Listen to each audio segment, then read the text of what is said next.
Hi guys, Marina is here. Sagdiana is asleep, so I need to keep my voice down, so hopefully you can hear me. But today I want to share with you a story that I don't eagerly share because it is still brings up very painful emotions in some ways, but at the same time I feel it's about time that I share this story. I kind of shared bits and pieces before, but I want to dive a little bit deeper for numbers of reasons.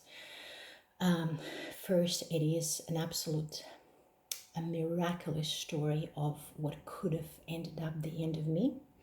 And second of all, it will give you a little bit more insight into how pedophiles prey on vulnerable children. And that's my story.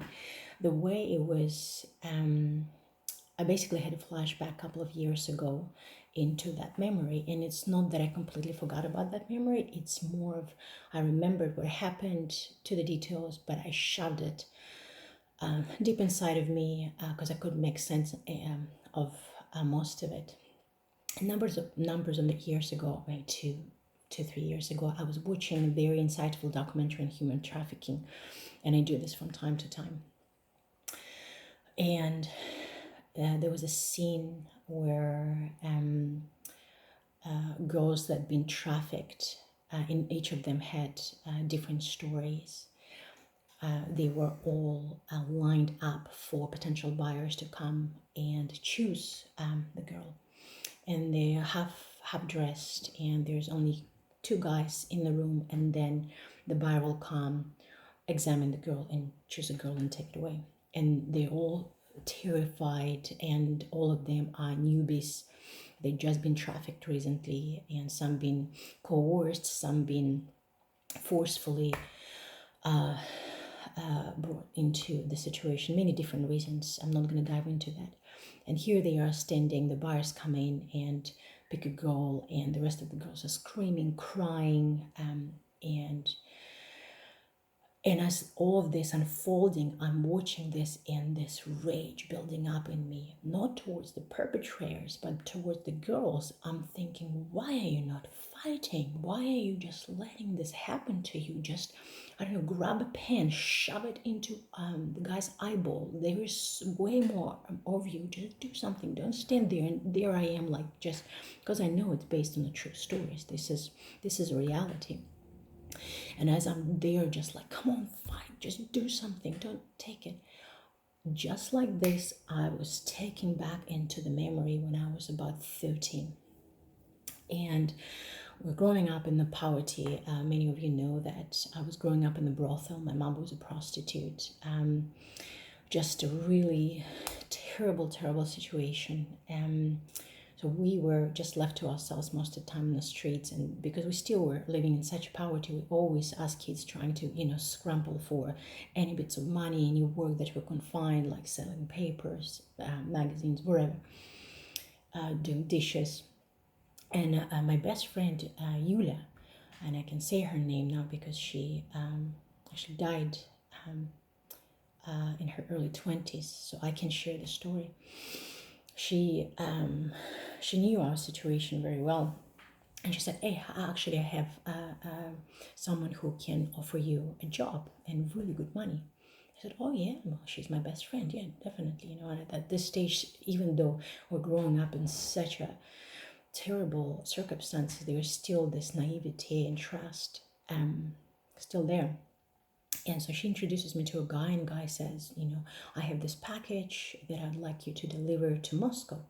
I've never been out of the country. I just heard about Russia and Moscow." And he said, had no comprehension even how far it is. Just said, "I'm going to just give you this package. It's some, if I'm not mistaken, it was some parts for the car or something of that sort. And I'll put you on a train on this side, and someone will meet you in Moscow. You'll take you'll deliver the package, and then you'll come back." Oh yeah, that sounds pretty easy. It was good money. I don't remember how much, but it was good money. And now I would even question, why wouldn't you mail it? This is how sometimes child psychology works. No, not necessarily logic there, or ability to even judge the situation. So yeah, I come, he's like, yeah, just jump with me in the car and we'll go to my home and get ready. Okay, I'm a little bit nervous, but I was like, this is my best friend, it's gonna be, she's the one who introduced, obviously her family knows this man, it's gonna be fine. Jump in the car, we arrive to the house, and I'm thinking he's a, old man, older man, to me, I don't know how old he was at this stage, I was 30 maybe. Obviously, he'll have wife and children will arrive. There's no wife, no children. There's not a lot of talking going on. And he started cooking a meal. And then I'm thinking, oh, maybe wife and children will come back, come soon, because that's what adults have. They have, spouses and children. And wife and children never came back. And that night he attempted to sexually abuse me. But he couldn't. He physically was incapable to do anything. He attempted, but he couldn't, which is unheard of, unprecedented, really. And, well, I probably shouldn't use this word, unprecedented, forget that, but crazy, right? And then I remember the terrifying fear that I had, and I just froze. I couldn't scream, I couldn't do anything. And I remember hearing, it was a first floor, and I remember over, we were close to the balcony. I remember it was late at night by that time, because I was trying to resist for hours, and then I could hear men's voices outside, and I ran to the balcony, and I see 3 guys walking, and I wanted to scream. I wanted to be like, please help me, take me away from here. And all of a sudden, the thought came to my mind, what if they're as bad as this man, and now they're gonna be more men? So, and that fear and paralyzation, and I couldn't scream, And remember, I am in the kitchen in New Zealand, in a safe place, watching a documentary where I'm thinking, do something, fight, don't take this, and brought into the memory of what was happening to me. And what for the rest of the night, he attempted, nothing was happening, he couldn't. I was just freeze. I remember running to the toilet, trying to close the door, just like not knowing what to do. And by the morning, he just let me go. And which is, when I look back, it's just boggling. It's absolutely amazing, because that could have been the end of me. He could have abused me and then sent me on the train. What I realized later, that I was the package. It wasn't the package. I was the package under the pretense. And again, remember how old I was. And I was just thinking, now that I can, with everything that I know, and my ability to judge the situation, I realized there was a pedophile that was preying on me, a vulnerable young teenager, and I was about to be trafficked to Russia. And number one, it's absolutely a miracle that he didn't end up doing anything to me.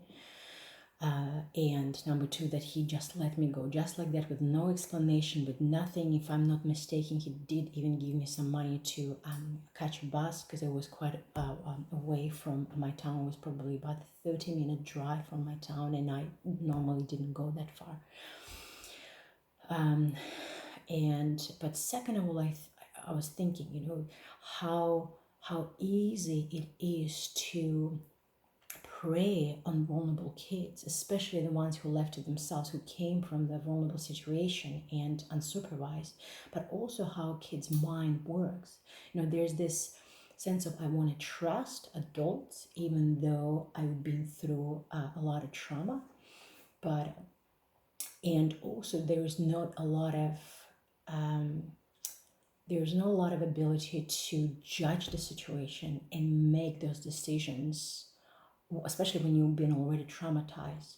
But most of all is how victims freeze. That's fight or flight or freeze, right? Where when you lose the ability, it's almost like it is survival in a way. lose the ability to fight for yourself. Now I can fight, and I'm passionate about learning, teaching people how to stand up for themselves and fight.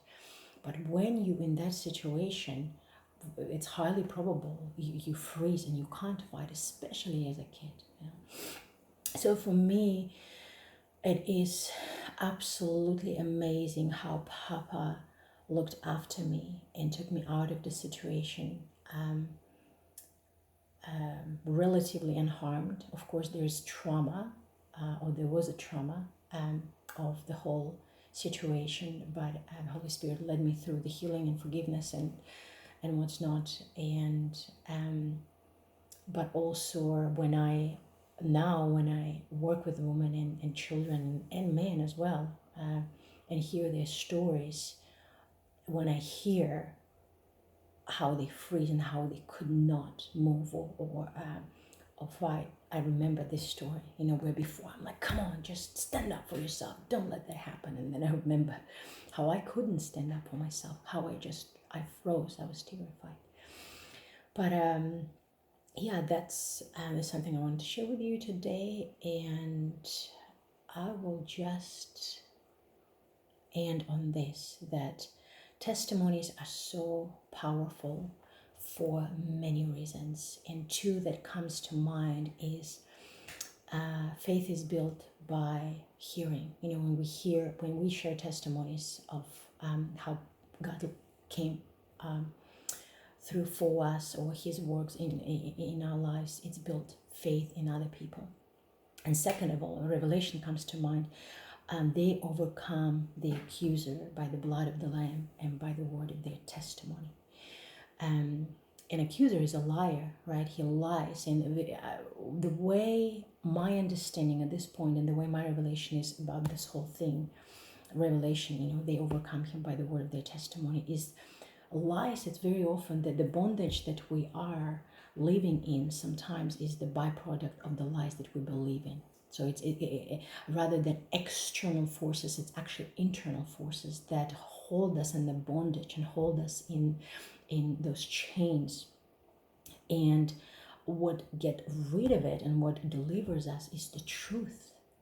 And the truth comes through revelation of the trueness, if that's a grammatically correct word, of the character of God, who he truly is, the good Papa, the loving, the seamless union with the Trinity, right?